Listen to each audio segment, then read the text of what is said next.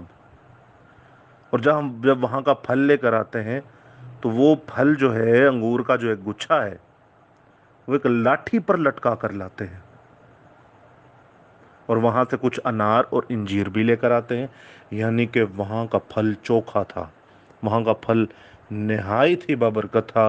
اور سوچے جہاں کے انار کے گچھے کو لاٹھی پر لٹکا کر لایا جا رہا ہے تو وہاں کے لوگ کیسے ہوں گے اسے کھا کر، کتنے توانا اور تندرست، قداور اور طاقتور ہوں گے۔ ایک دو بندہ تو ان کے آگے کچھ نہیں تھا، بلکہ بائبل میں یہ آپ دیکھتے ہیں جب ان ابواب کو پڑھتے ہیں تو وہاں کے لوگ ایسے تھے کہ جیسے ان کے سامنے کیا تھے جی؟ ٹڈے تھے، ان کی خوراک تھے۔ تو جب یہ سارا ماجرا آ کر بتایا جاتا ہے ان 10 کے وسیلہ سے، قوم بنی اسرائیل سب پریشان ہو جاتے ہیں۔ لیکن یاد رکھیے گا یشوع اور کالب یہاں پر پھر اپنا رول ادا کرتے ہیں۔ تو میں آپ کو بتاتا چلا جاؤں ان دونوں کے ناموں کا مطلب۔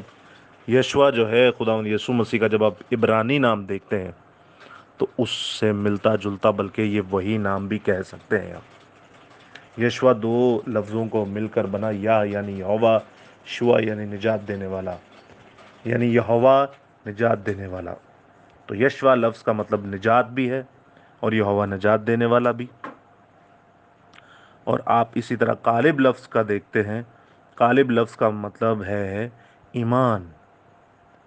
تو ان دونوں کا بہت پختہ ایمان تھا، اسی وسیلہ سے انہیں نجات بھی ملی ملک موعودہ وعدے کی سرزمین کی شکل میں، کیونکہ یہی 2 لوگ تھے آگے جو اس ملک میں جاتے ہیں، کیونکہ انہوں نے خدا پر ایمان لایا اور انہوں نے نجات بھی پائی۔ تو عزیزو یہاں پر ہم دیکھتے ہیں مقدس موسیٰ اس ملک میں نہیں جا پائے۔ اس کی وجہ کیا ہے؟ اس پہ نظر ڈالنے سے پہلے ہم دیکھیں گے کہ یشوع اور کالب نے کتنی ہی خوبصورت بات کہی کہ بھئی بھلے ہی ان کے لوگوں کے سامنے ہم ٹڈے ہیں، لیکن یاد رکھیے ہم ایک ایسے خدا کو مانتے ہیں جس کے آگے کوئی کچھ بھی نہیں ہے۔ آپ جانتے ہیں وہ 10 کی 10 آفتوں کو دیکھ کر آئے ہیں اپنی آنکھوں سے۔ یہ قوم بنی اسرائیل بھول گئی، لیکن یہ 2 خدا کے سورماؤں کو پتا تھا۔ تو انہوں نے بتایا آپ کیوں خدا کی نافرمانی کر رہے ہیں؟ ایون خدا نے خود موسیٰ سے کہا، خود 14 باب، گنتی 14 باب اور اس کی 11ویں آیت میں خود خدا موسیٰ سے کہہ رہا ہے کہ میں نے ان لوگوں کو اتنے معجزات دکھائے کہ پھر بھی میری نافرمانی کرتے ہیں۔ آگے چل کے تو یہ بھی لکھا ہے کہ میں اس قوم سے بیزار رہا۔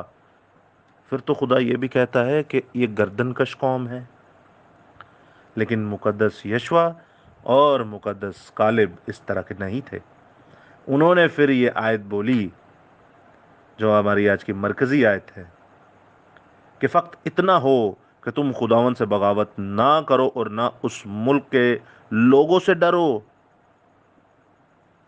وہ تو ہماری خوراک ہیں، ان کی پناہ ان کے سر پر سے جاتی رہے، اور ہمارے ساتھ خداوند ہے۔ ہالےلویا! ہمارے ساتھ کون ہے؟ خداوند ہے، سو ان کا خوف نہ کرو۔ ہالےلویا! تو عزیزو یاد رکھیے گا موعودہ ملک میں، وعدے کی سرزمین میں بھی پھر یہ 2 ہی لوگ گئے، پھر یہ 2 ہی لوگ گئے۔ یہ خدا کی قدرت ہے۔ آپ دیکھتے ہیں کہ پہلے مصر پھر بیاباں اور پھر ملک کنعان میں داخل ہونا ضرور تھا۔ مصر جو ہے وہ گناہ کو درشاتا ہے، گناہ کو ظاہر کرتا ہے۔ بیاباں جو ہے وہ مسیحی زندگی کو درشاتا ہے، ظاہر کرتا ہے، اور کنعان جو ہے وہ آسمان کی نجات کو ظاہر کرتا ہے۔ اور اسی طرح عزیزو، مصر سے جب بیاباں میں کا جو سینٹر تھا، جو مطلب مصر سے آپ کراس کر کے جائیں گے بحر کلزم کو تو پھر ہی بیابان میں جائیں گے۔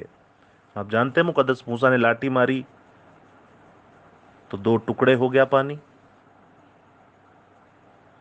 تو وہ جو بحر کلزم ہے وہ یسوع کے لہو کو ظاہر کرتا ہے۔ اور بیاباں سے یعنی مسیح زندگی سے جب آپ دریائے یردن کو پار کر کے کنعان میں جائیں گے تو دریائے یردن موت کو ظاہر کرتا ہے۔ یعنی کہ مصر سے بحر کلزم کو پار کر کے بیابان میں، اور پھر بیابان سے دریائے یردن کو پار کر کے کنعان میں، یعنی کہ گناہ کی زندگی سے ہمیں بچاتا ہے یسوع کا لہو، اور اس کے بعد ہم مسیح زندگی میں آتے ہیں، اور دین اس کے بعد موت سے فارغ ہو کر آسمان پر نجات یافتہ ہو جاتے ہیں۔ نجات تو ابھی ہمیں ملی ہے، نجات یافتہ ہونے کے لیے یہ سارا پروسیس ہے۔ اور آج ہم لوگ کہاں پہ؟ آج ہم بیابانی زندگی گزار رہے ہیں، آج ہم مسیحی زندگی گزار رہے ہیں، بیاباں میں ہیں ہم۔ آج ہماری بھی آزمائش ہوتی ہے کہ ہم کیا کرتے ہیں۔ تو عزیزو، اس ٹاپک کو پڑھیے، سنیے، سمجھیے، اور اس کو اپنے سینے سے لگائیے۔ ہمارے لیے یہ مقصد ہے، ہمارے لیے ایک بڑا میسج ہے کہ ہم اس بیابانی سفر میں زندہ خدا کے ساتھ چلیں۔ کسی بلا سے نہ ڈریں، کسی پریشانی سے نہ ڈریں، کیونکہ اس نے کہا تیری دائیں طرف 1000، تیری بائیں طرف 10,000، لیکن مری تجھے چھونے بھی نہ پائی۔ کوئی بیماری، لعنت، پریشانی آپ کو چھو بھی نہیں سکتی، لیکن بشرط یہ ہے کہ آپ زندہ خدا کا خوف رکھیں، زندہ خدا سے ڈریں، اس پر ایمان رکھیں، اس کی بغاوت نہ کریں، تو یہ ساری پریشانی، ایون موت بھی آپ کی خوراک ہے، یہ کچھ بھی نہیں ہے آپ کے آگے۔ اور آپ دیکھتے ہیں مقدس موسیٰ جو ہے وہ نہیں جا پائے ملک کنعان میں، کیونکہ مقدس موسیٰ جو ہے وہ شریعت کو درشاتے تھے، اور مقدس یشوع نجات، اور مقدس کالب ایمان کو۔ ایمان اور نجات کے وسیلہ سے آپ زندہ خدا کے ساتھ چلتے ہیں، اس کے حکموں کو مان کر اس کے ساتھ آسمان پر جاتے ہیں۔ جو اس کے کہے پر عمل کرے گا وہی آسمان کی بادشاہی میں جائے گا۔ ہالے لویا! خداوند آپ کے ساتھ ہو۔